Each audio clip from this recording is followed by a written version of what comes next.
Como problema base para las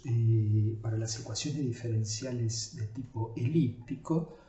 vamos a tomar entonces la ecuación de Laplace,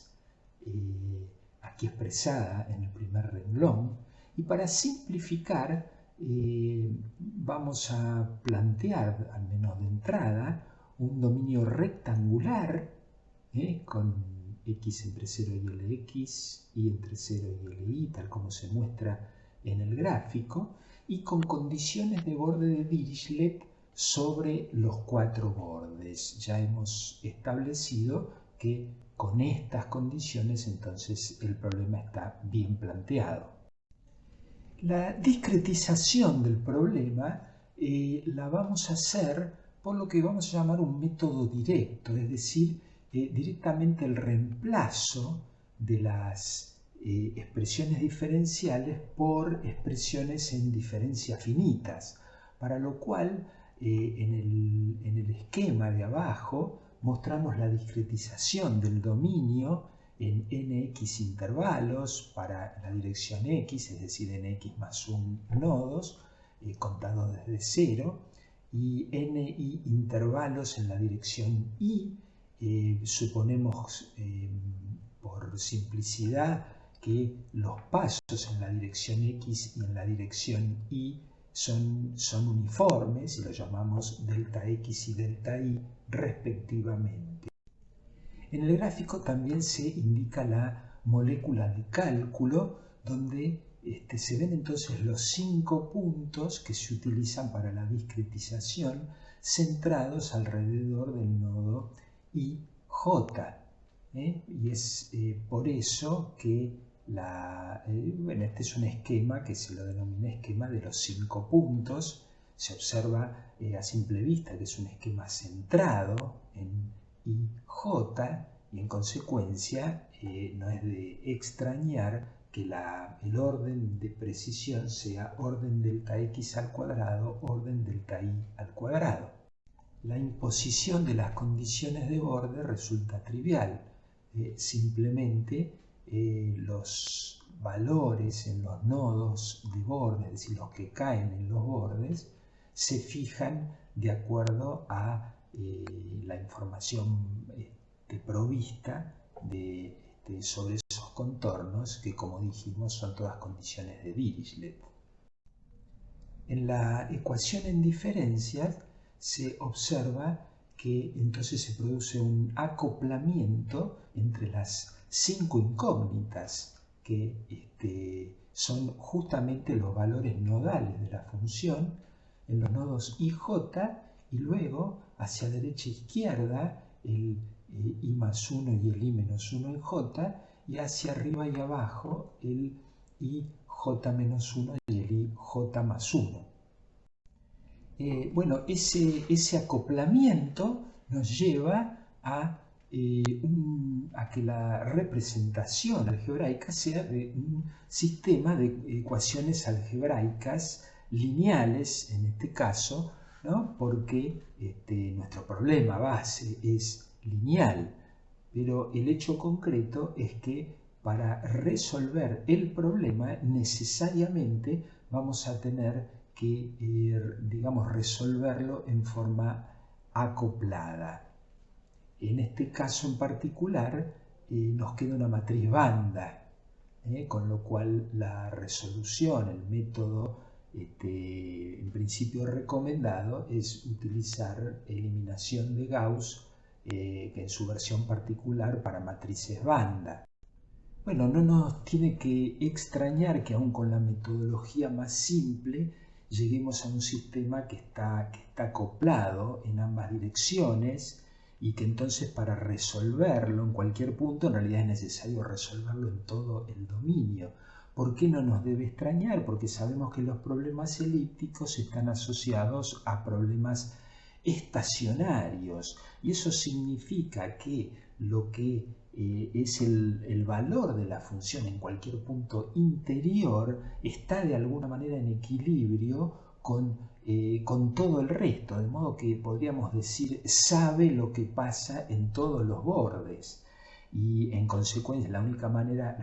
forma matemática de que eso suceda es que entonces su valor dependa de los valores en todo el dominio, y eso nos lleva al sistema, a un sistema acoplado. Vamos a comentar un poco qué sucede si alguna de las condiciones de borde es de tipo Neumann, es decir, nos especifican la derivada normal, por ejemplo, como dice aquí, supongamos que en el borde x igual a Lx, todavía rectangular nuestro dominio, nos dan la derivada normal. Bueno, al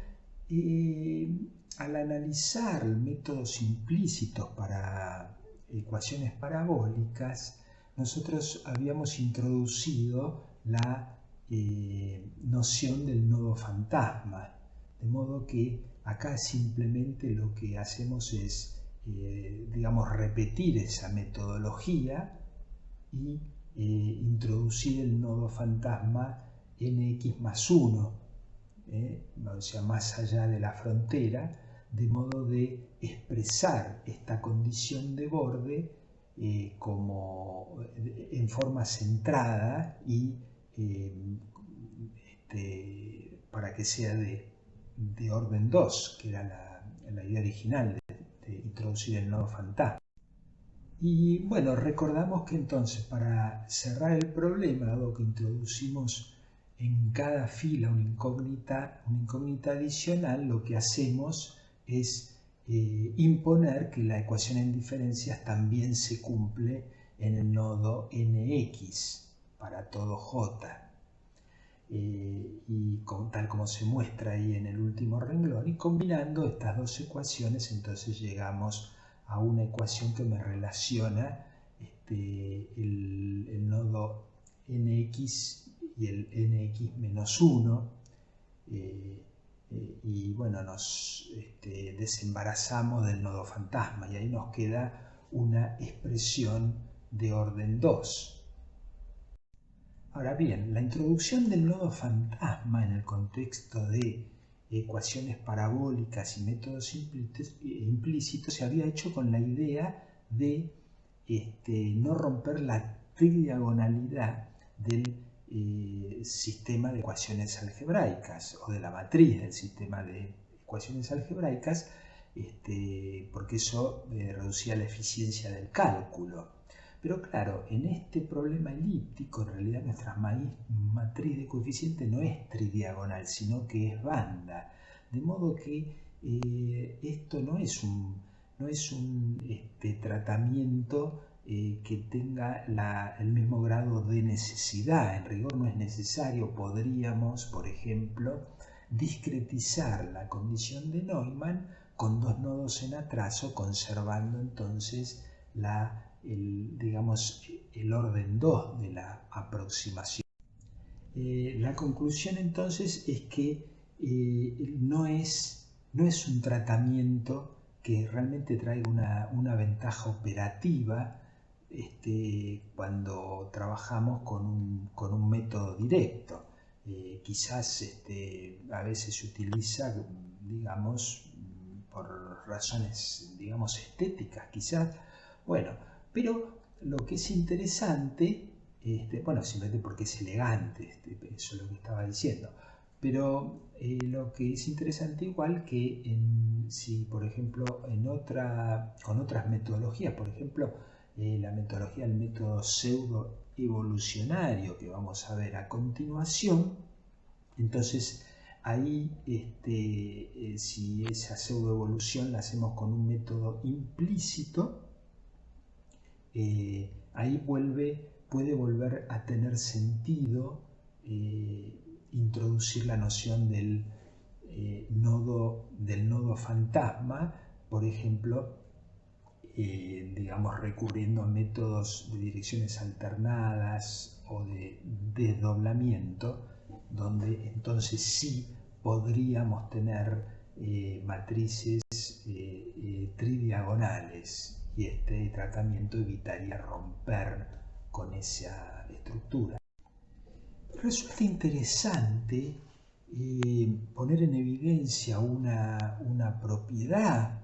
de la ecuación de Laplace que, bueno, para simplificar la ilustramos para el caso particular en que los pasos en las direcciones X e Y son iguales, lo llamamos H, y en realidad, bueno, se simplifica de la ecuación en diferencia. Y entonces esta podríamos reescribirla de la forma como se muestra aquí en el segundo renglón, y esto indica una propiedad interesante, que es que el valor en el nodo central de ese esquema de 5 puntos es un promedio de los valores en el entorno, o sea, en los en las cuatro direcciones, más 1 y menos 1, j más 1, j menos 1. Bueno, ¿qué nos indica esta propiedad? Y nos indica que no puede existir un valor extremo, ya sea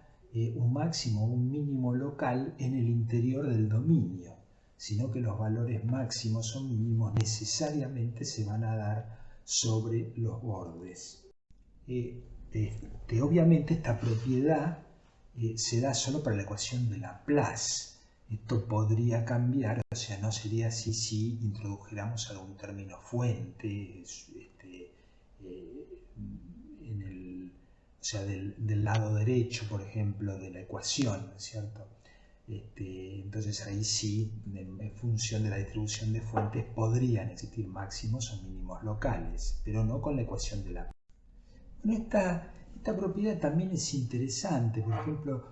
se utiliza rápidamente para ver que efectivamente la ecuación de Laplace, dando condiciones, por ejemplo, en particular de Dirichlet, sobre un contorno cerrado,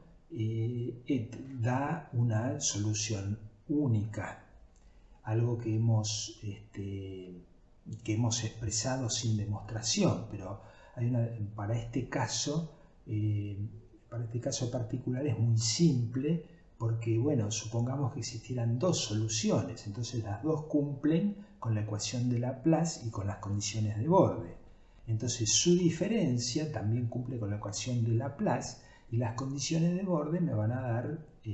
condiciones todas de Dirichlet, me van a dar idénticamente 0, porque se restan los mismos valores, digamos. Bueno, pero si no puede haber un máximo o un mínimo local en el interior, eso significa que la única solución posible es la solución idénticamente 0, es decir, que si la diferencia es 0 significa que las dos soluciones son la misma, o en otras palabras, la solución es única.